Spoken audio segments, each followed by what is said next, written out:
बड़े वाला मकान मैं ही रखूंगा। ऐसे कैसे दे दूं मैं तुम्हें बड़े वाला मकान? मैं भी बराबर का हिस्सेदार हूँ।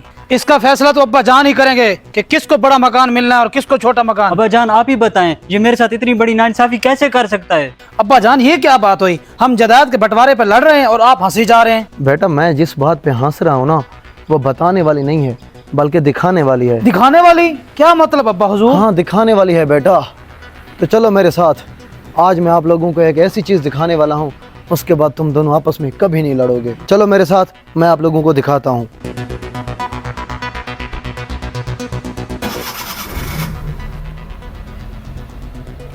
अब्बा जान आप हमें कहाँ लेके जा रहे हैं, कुछ पता तो चले। हाँ बेटा चलो तो सही, अभी पता चल जाता है आप लोगों को।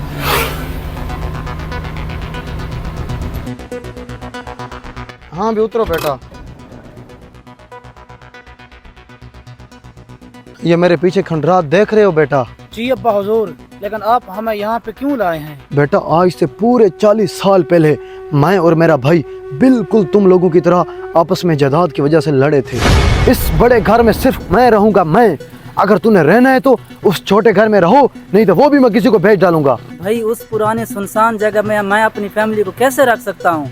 2 कमरे तो हैं वहाँ पे तो अपनी फैमिली को नहीं रख सकता? चौंचले खत्म ही नहीं होते तेरे।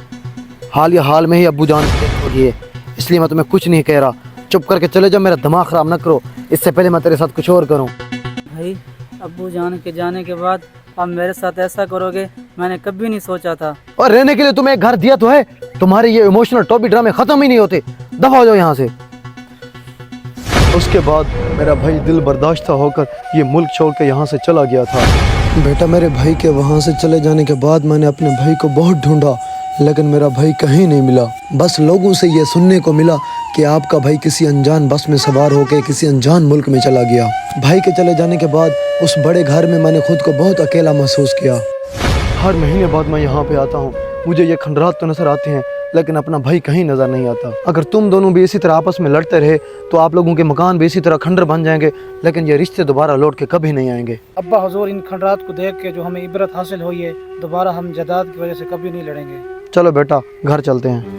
जिस मुआशरे में मैं रह रहा हूँ उस मुआशरे में हम लोग मिट्टी की बनी दीवारों और मालो दौलत की वजह से अपने करीबी रिश्तों को खो देते हैं। कुछ बहन भाई तो मालो दौलत की वजह से एक दूसरे से बात किए बगैर ही कब्र में चले जाते हैं। ये दुनिया आर्जी है, ये पैसा, ये मालो दौलत सब कुछ छोड़ के खाली हाथ ही जाना है इस दुनिया से। लिहाजा इन दुनियावी चीजों की बजाय अपने रिश्तों, माँ बाप, बहन भाइयों को अहमियत देना सीखें। मोहब्बत से रहें, खुश रहें और अपनी फैमिली का ख्याल रखें। अपनी जात से बाहर निकल कर दूसरों की खुशी के लिए जीना सीखें, आपको जिंदगी बहुत हसीन लगने लग जाएगी।